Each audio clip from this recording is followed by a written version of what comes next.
Здравствуйте, дорогие телезрители, уважаемые любители спорта. Очередным гостем нашей передачи является мастер спорта международного класса, абсолютный чемпион Азии и мира по тэквондо ИТФ, один из самых успешных спортсменов суверенного Таджикистана Даляр Сайфединов.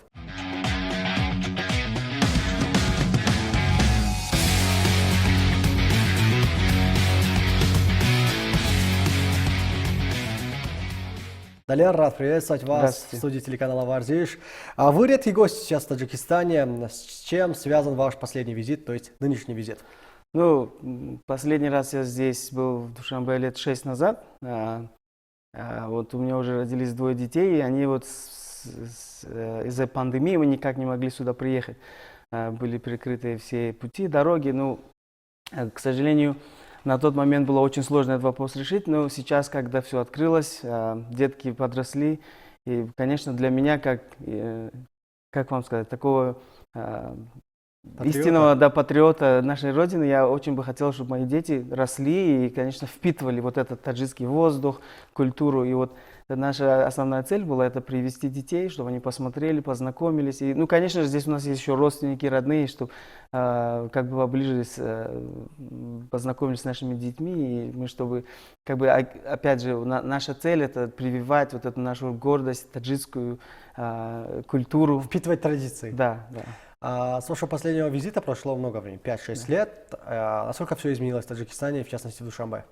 Я, честно говоря, был приятно удивлен. Ну, я живу в Соединенных Штатах, и там есть такие города, как Лас-Вегас, да, там Майами.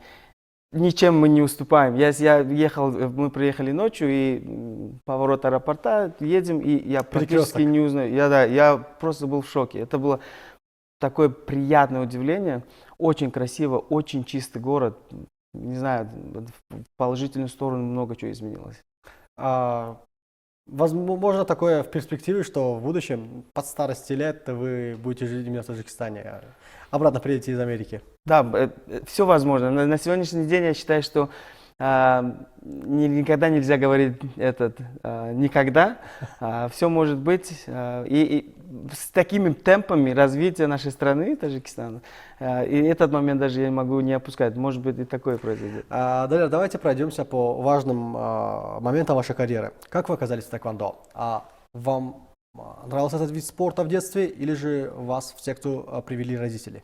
Ну, как вам сказать, на тот момент, это были 90-е годы, послевоенное время, немножко сложно было. И моя мама, она все хотела нас отдать на какой-то вид спорта. А я, честно говоря, никогда не знал о существовании этого вида спорта. И так, по воле судьбы, там у моей мамы была подруга, у которой был сосед, он тренировал тэквондо, Нурло Фазылов. Он был моим первым тренером. Абсолютно, мы хотели заниматься единоборствами. Вот это был наш как бы первый принцип. И оказалось, что тэквондо была вот первая возможность, куда можно было попасть. И к моему счастью, я считаю, что это было одно из самых правильных, и думаю, такого решений моих родителей, вот моей мамы, чтобы повести нас на тэквондо. И так и оказался. В принципе, мы не выбирали, мы пришли туда, куда мы попали. Не влюбились сразу, а пришли, потом влюбились? Честно сказать, я влюбился, я вообще любил боевые искусства, смотря вот эти Жан-Клод Ван Дам, фильмы, да, Джеки Чанов. Я пришел, в принципе, для меня не было разницы, что карате, что тэквондо. Я когда пришел, я получил как бы любовь с первого взгляда. Сразу понравилось, и вот с первого дня, как вот первый раз я пошел на тренировку, я практически не пропускал много-много лет. В какой вы из моментов поняли, что тэквондо с вами надолго, и вы здесь собираетесь добиваться результатов? Интересная история. Когда я первый раз получил такую более серьезную травму, то ли там сильный ушиб, то ли что-то. А сколько лет? Было лет 10, может быть. Это буквально через год, после того, как я стал заниматься, уже год я занимался. И тут мама такая расстроена, какой-то такой, то есть, там перелом, не перелом, был такой ушиб. Она сказала, все, я и форму спрятала, и говорит, я ее выкинул, ты больше заниматься не будешь.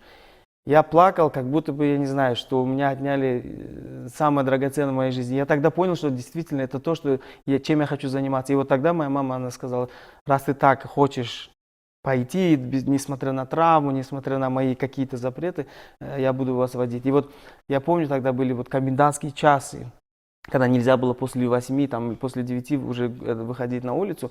И мы пытались после тренировки, мы тогда занимались, кажется, в 20-й школе, бежали домой, чтобы успеть до начала комендантского часа. И несмотря на вот эти все преграды, мы ходили, никогда не пропускали. В 98 году на чемпионате мира в Нью-Дели в возрасте 14 лет вы стали чемпионом мира.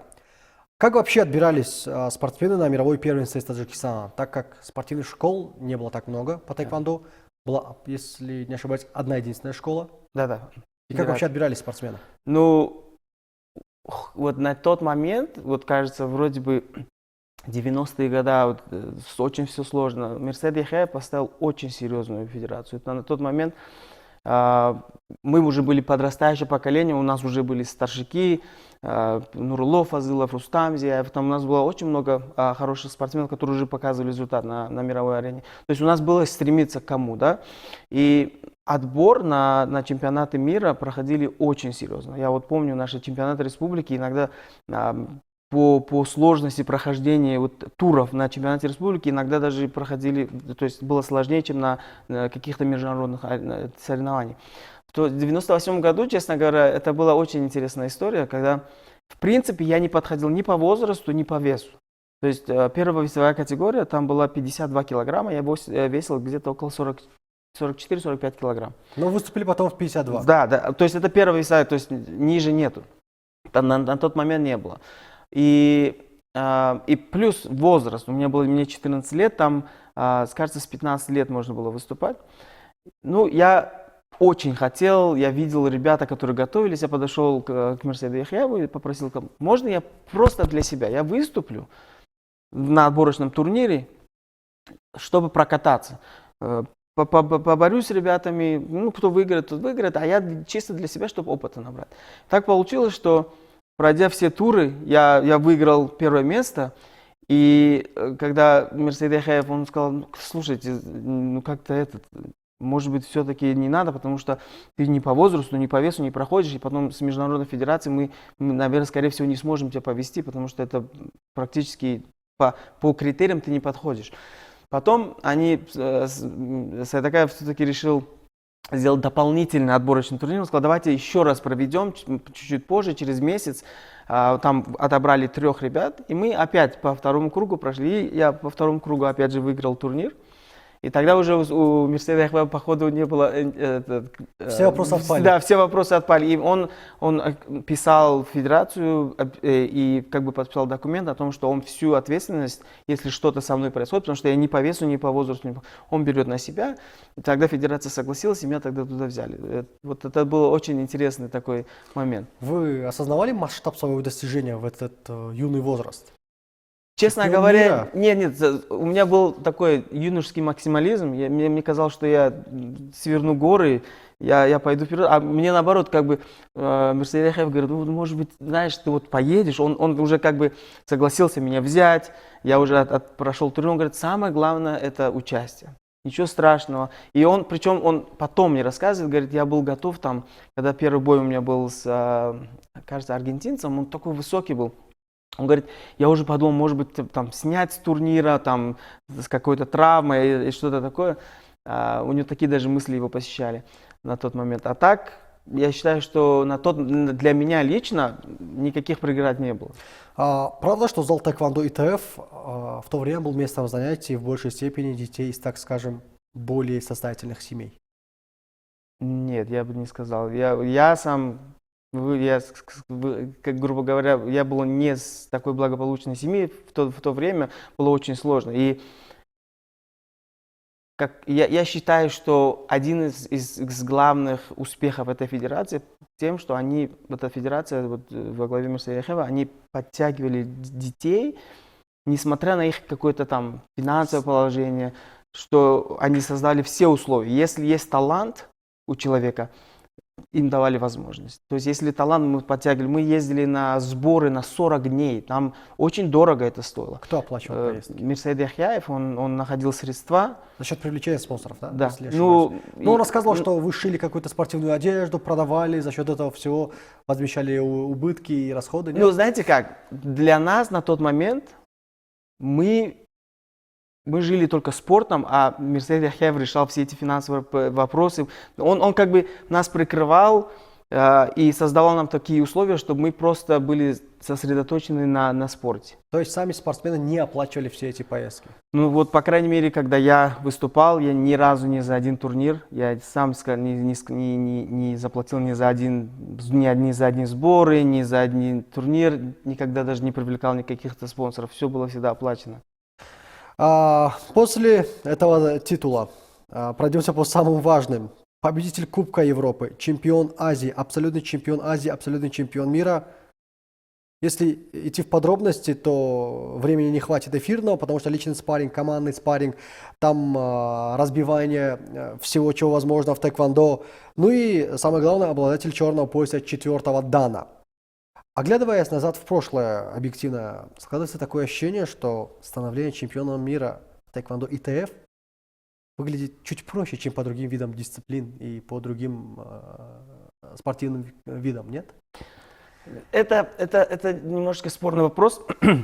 Во-первых, тэквондо ИТФ, он как легкая атлетика. То есть в легкой атлетике есть много видов программ. То есть человек может выступить в многих видах программ. 100, да, 500, правильно. с барьерами.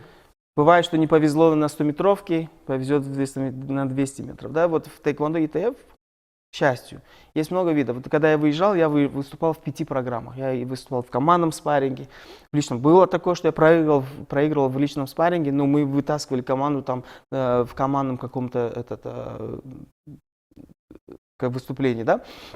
То есть это первый фактор. То есть есть моменты, когда человек приезжает, и у него там 2-3 медали, и люди говорят, как так 2-3 медали, что там так легко медали? Нет, есть несколько программ. Это первое. Во-вторых, у нас очень сильная школа. Вот знаете, когда вот иногда говорят, вот все там легко добивается, вот человеку там, вот он везунчик, там вот есть такие моменты. Нет, это просто школа очень сильная с самого начала. И когда люди едут на турниры, когда выигрывают, это кажется, что ой, это так легко. Это нелегко. Там ведется очень серьезная работа, очень серьезная подготовка. Просто никто, я не знаю, вот если у кого-то даже какие-то мысли возникают, им просто нужно один раз пройти сборы, пройти наш тренировочный процесс. Вот буквально у нас было, начиная с нашего сна, заканчивая там мерение давления каждый день, плюс тренировки, плюс режим, это все очень серьезный процесс. Поэтому при таких подготовках я считаю, что результата не может быть. Поэтому этот вопрос отпадает. Это нелегко занимать какие-то первые места, это просто очень большая работа. Как относитесь к критике в сторону тэквондо ИТФ в стране? Руководство федерации апеллирует на то, что подготовило более 50 чемпионов мира. А критики заявляют, что большинство стран мира не относятся к именно ИТФ так серьезно, как относятся они к ВТФ, ныне называемый ВТ. Ну, ВТФ, как на сегодняшний день, это олимпийский вид спорта. Но если так посмотреть, если глубоко копнуть в историю, ИТФ это является родоначальником тэквондо. Да. То, что чемпионов мира больше, и если кто-то относится, может быть, как-то более лояльно к ВТФ, то это только потому, что олимпийский вид спорта, может быть, там какие-то дополнительные финансовые поддержки, какие-то дополнительные, я скажу, мотивация там есть немножко больше, потому что это все-таки олимпийский вид спорта. А так, если посмотреть, на чемпионатах мира, в которых я участвовал, более 80-90 стран участников. То есть... Один момент, Далер. Да. Чуть больше 100 стран являются членами Международной Федерации Тэквондо ИТФ. Но более 200 стран являются членами Global Federation, это Международная Федерация Тэквондо ВТ. То есть охват все-таки намного меньше, в 2 раза почти. Да, я согласен, что, но опять же, это большой же фактор играет то, что это олимпийский вид спорта. Я считаю, что если же когда-то по воле судьбы ИТФ станет олимпийским видом спорта, он, не могу сказать, что он там зрелищнее у каждого вида спорта есть своя красота. Для меня лично, я не могу, я немножко субъективно к этому, потому что это мой вид спорта, так как там есть руки, можно бить в голову, он такой, мне кажется, немножко зрелищнее в плане как бы болельщика, да, контакта. Там интересно смотреть эти поединки. ВТФ очень красивый вид спорта. Ну, для меня лично, мне кажется, если это будет олимпийский вид спорта, он будет гореть там. А не думаете ли вы, что тэквондо ИТФ не может стать олимпийским видом только ввиду того, что это все пришло из Северной Кореи, то есть по геополитическим факторам? Да. Это, мне кажется, это один из главных. Мне кажется, самый решающий момент будет, если эти две федерации когда-нибудь объединятся, то тогда это может быть... Но знаете, проблема тэквондо в том, что нет двух федераций. Есть намного больше ассоциаций федераций в мире. Есть федерация тэквондо ИТФ, есть тэквондо, русские называют его МТФ, есть еще ВТ, есть еще другие ассоциации, которые базируются в Австрии, в Испании. То есть очень большая разрозненность, да. Нет централизованности. Может, поэтому тэквондо ИТФ не может в конечном итоге совершить такой же большой скачок по охвату, как и ВТ? Ну, я думаю, что вот эти все разногласия бы решились, и они все объединились, если бы в первую очередь ИТФ и ВТФ, если бы объединились, то, мне кажется, то тогда намного быстрее все. Вот эти все мелкие организации, которые вокруг существуют, они бы как бы естественным образом они все бы отошли или присоединились, и как бы элиминировали все ненужные или какие-то, скажем,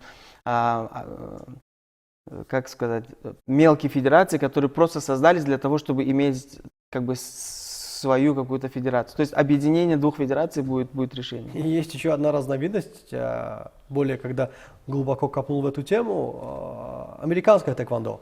Вы живете в Америке, оно как-то отличается от того, что вы занимались, и вообще от той дисциплины, которая пропагандируется во всем мире? Это чисто бизнес. Там есть федерации, которые я иногда просто слышу от ребят, там, он получил там коричневый пояс, в тэквондо нет коричневого пояса. В Америке очень много разных секций люди организовывают для того, чтобы зарабатывать деньги. И где-то, если, например, скажем, секция открылась, человек хочет пропагандировать и там сделать какие-то дополнительные условия или какие-то дополнительные моменты, где можно зарабатывать деньги, они начинают уже извращаться и придумать какие-то свои там наименования, называться там президентом какой-то глобальной федерации, которая практически не существует. Есть такие моменты, но опять же это все упирается в бизнес. Люди просто делают деньги, пытаются как-то на этом вылезть. Далер Тюряев, я не знаю, дружите нет, но как минимум воспитанник той же федерации, что и вы, в одном из своих интервью, если не ошибаюсь, это был Далер Тюряев, если не ошибаюсь, говорил, что если мой ребенок выберет путь профессионального спорта, то это точно не будет тэквондо ИТФ. Скорее всего, будет один из олимпийских видов спорта. Именно тогда это будет иметь смысл. А как прокомментируете его цитату? Ну, смотри, если... Тут вопрос очень интересный. Какие человек преследует цели? Если ты преследуешь цели стать олимпийским чемпионом, вот если грубо говоря, я преследую цель стать олимпийским чемпионом. Если вид не олимпийский, соответственно, тебе не важно, тэквондо ли это, я не знаю, там игра в лянгу, не важно. Он не будет заниматься тем видом спорта, если у него цель стать олимпийским чемпионом.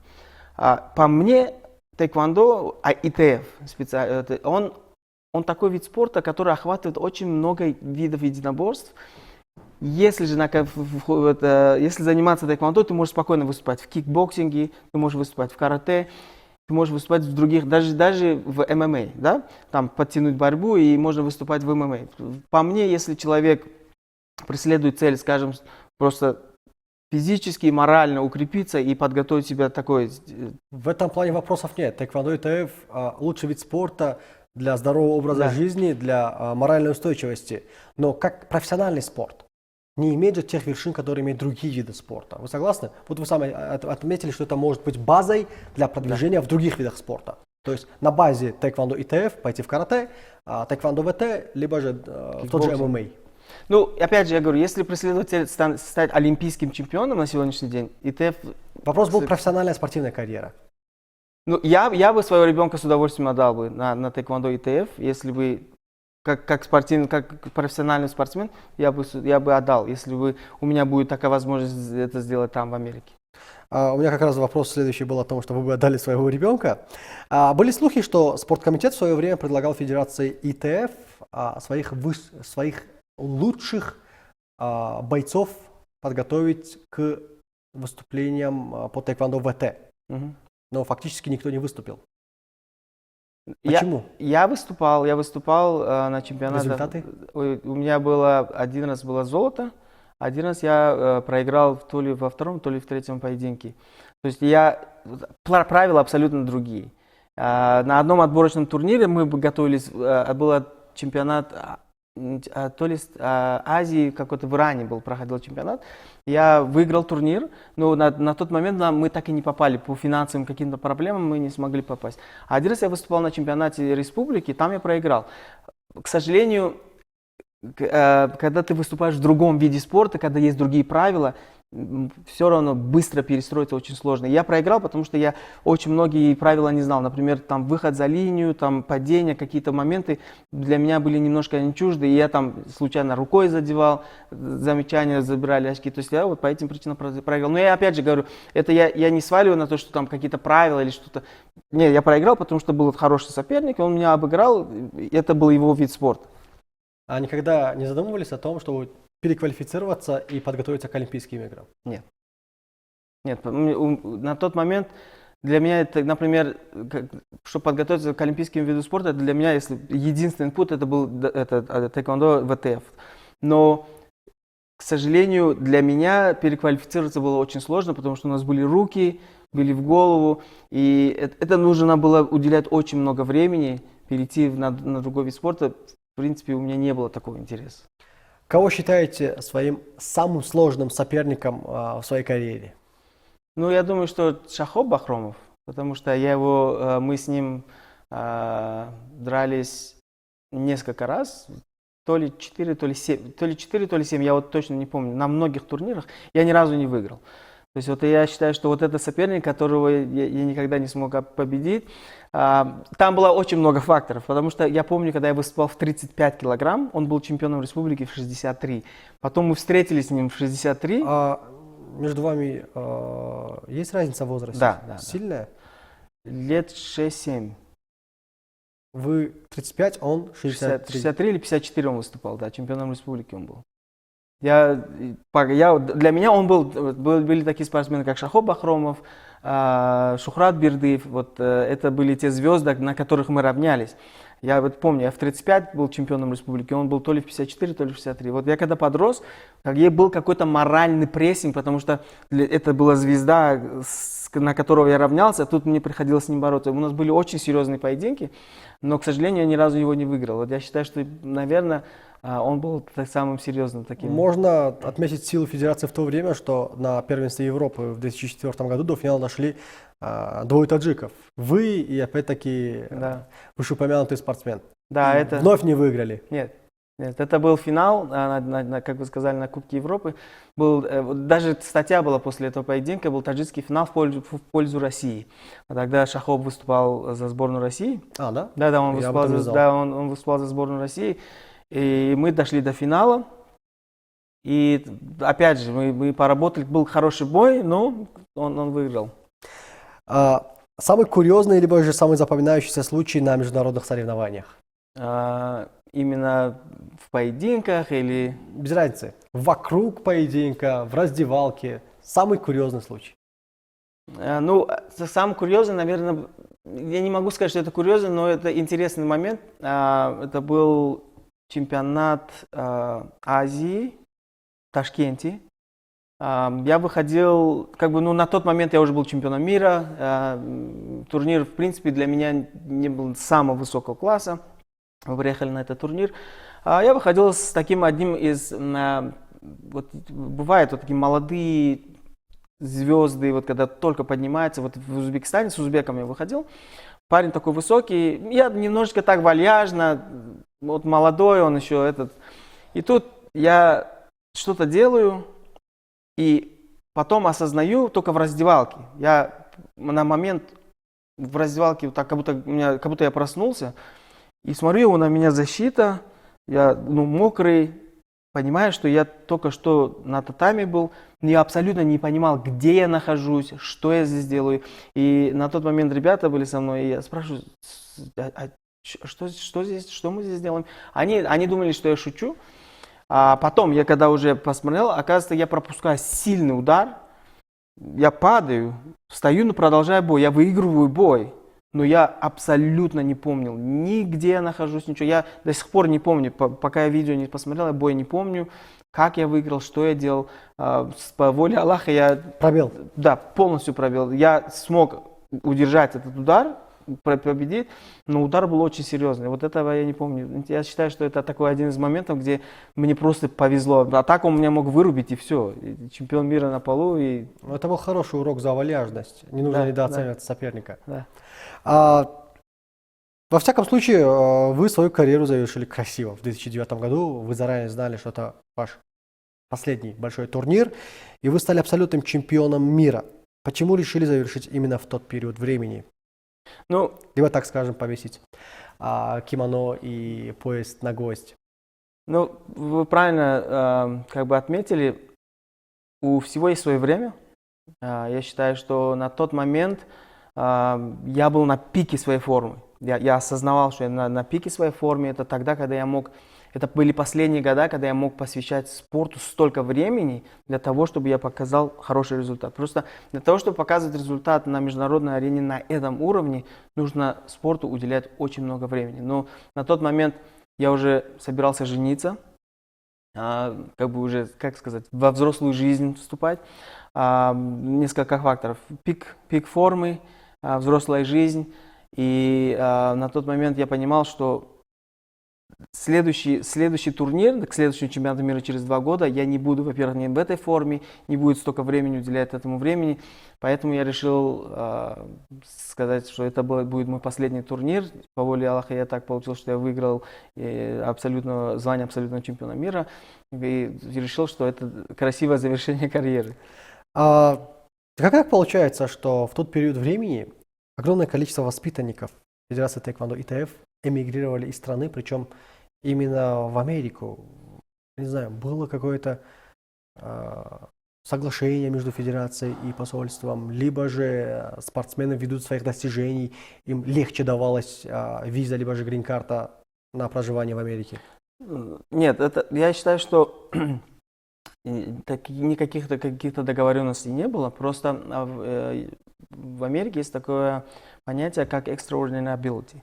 Это особенная личность, человек, у которого есть определенные достижения. То есть ты можешь подать на грин-карту, скажем, если ты олимпийский чемпион, чемпион мира, лауреат Нобелевской премии, Оскар, то есть люди с каких-то экстраординарными способностями, они могут подать и получить. То есть эта страна, она заинтересована в талантах. На тот момент, когда наш первый, мой младший брат сначала поехал, он узнал, что есть такая программа, подал, и там, в принципе... Сначала младший брат, да? Не Дильшот сначала? Дильшот мой... он младший брат, да? Младший Он брат, в 2007 году поехал? Да, он в 2007 году, он поехал. Он также таэквондист? Да, он тоже чемпион мира. Он подал по этой программе, быстро получил грин-карту. И, к сожалению, на тот момент было немножечко... В Таджикистане, когда я работал, у меня было очень много сложностей. У меня был свой бизнес. Мы производили, то есть компания называлась Nextile. Мы продавали контент через мобильных операторов. Если вы помните, такие там, я сейчас не знаю, существуют ли... предложения какие-то? Да, предложения у нас были какие-то конкурсы. Мы были первая компания, я и мой партнер, мы открыли эту компанию в Таджикистане, стали продвигать, очень было хорошо, но были свои сложности. Да, было нормально, поэтому это один из причин, почему мой братишка, когда он уехал, получил грин-карту там в 2008, он с этого времени, давай, приезжай, посмотришь. Я не хотел, потому что все было хорошо. Потом было сложнее как-то делать бизнес в этот момент. И я когда начал понимать, что, оказывается, не все от меня зависело. Где-то нужно было, делать бизнес было на тот момент очень сложно. И когда я увидел, что есть какие-то возможности делать бизнес и работать и планировать свое будущее более, как вам сказать, В стране с большими легче, да. возможностями. Не могу сказать, что в стране больше возможностей. Там все зависит от тебя, и ты когда можешь немножко спланировать, построить свое будущее так, как ты считаешь, и только ну, как бы полагаясь на свои силы, при этой возможности я решил сделать такое решение, что да, я попробую, сделаю, поеду и посмотрю, как получится. Значит, вы в IT-сфере были уже и в Таджикистане, а не в Америке начали этот путь? Нет. Я закончил Таджикский политехнический университет, то есть Таджикский технический университет на сегодняшний день, автоматизированная система управления. Это мой Это был... АСУ, Да, если я АСУ, да. Группа 2202, это мы там, я получил как бы свое образование. Но в IT вообще, честно говоря, первые шаги в IT это было с Федерацией Тэквондо. Федерация Тэквондо, мир Саид Ахяев, он организовал бесплатные курсы для воспитанников Тэквондо, школы Тэквондо. Компьютерные курсы. Компьютера и английского. То есть вот там это первый раз, когда я познакомился с компьютером, я увидел, что такое компьютер. Это тогда был Windows 95, кажется, на тот момент. Очень старый. Да, и вот мы тогда начали обучаться компьютерам. И вот тогда мне такое желание появилось в этой сфере работать и учиться, и я поступил на АСУ. Расскажите про свою жизнь в Америке. Как там начинали? Вы сейчас глава IT-департамента в одной из компаний, верно? Нет, я сегодня уже на сегодняшний день работаю в Microsoft. Я уже, да, уже это как бы это была моя мечта. Если помните, не знаю, кто запомнил, кто застал этот момент, десктоп на такая зеленая была, такая зеленая полянка была. Я застал то время. Да, то есть я когда смотрел на эту полянку, мне казалось, что это вид с офиса Microsoft. Вот это у меня почему-то с детства заложилось. Мне казалось, что это вид с офиса Microsoft, и мне всегда хотелось, ну-ка, может быть, я вот... На заднем плане Да. Да. Я думал, что вот я, если начну там работать, у меня, наверное, будет с окна вид вот такой. Это было когда первый цинк. Я когда переехал в Америку, первое время было немножко сложно, потому что у меня не было языка. Я пошел в школу, в университет, учился, получил бакалавра, получил мастера. Все заново? Все заново. Я все заново начал учить. Хотя у меня было здесь два образования. У меня было в АСУ бакалавра, и еще у меня было в физкультурном институте. У меня было два образования здесь. Я там все заново начал учиться, пока я проходил этот, как бы, свой путь к бакалавру и к мастеру, приходилось где-то подрабатывать. Я давал даже приватные занятия для телохранителей. Ну, то есть приходилось как-то выживать, как-то зарабатывать деньги до тех пор, пока я реально не стал IT-менеджером, потом перешел стал директором IT. И как бы я преследовал эту мечту попасть в Microsoft. И в конце я туда Сейчас попал. какую позицию занимаете в Microsoft? Да, я сейчас программ-менеджер, руководитель глобальной программы по внедрению безопасности в самых крупных компаний в США. То есть вот такие компании, как Shell, Walmart. Мы внедряем нашу систему безопасности, я управляю всемирным проектом. В конце, что вам дало тэквондо? Я на эту тему могу говорить очень долго.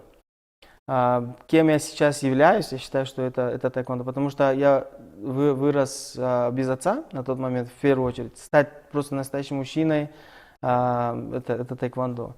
Первое мое образование – это тэквондо. Какое-то моральное воспитание, уважение к старшим – это тэквондо. Даже эту же возможность попасть в Америку, возможность работать в Microsoft – это тоже тэквондо. У меня было, и даже со здоровьем у меня были проблемы.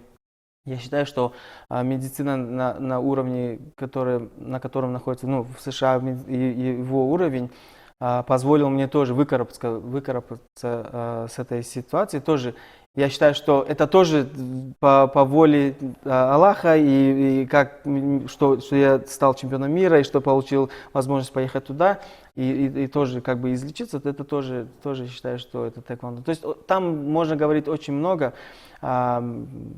Поэтому я считаю, что все такие основные, фундаментальные какие-то заложения в моем сегодняшнем как бы это и есть. Забыл задать один вопрос. В одном из своих интервью вы отмечали, что планируете в будущем открыть собственную школу по тэквондо в Таджикистане. Этот план заложен на долгий ящик или же... В Таджикистане. Или в Я США? не помню точно. Вы говорили, что собираетесь открывать школу. Ну, в школу это я скорее Но вы всего... давали говорил- интервью изданию в Таджикистане. Ну, я считаю, наверное, если я уже на тот момент был в Америке, ну, есть планы открыть как бы свою школу там.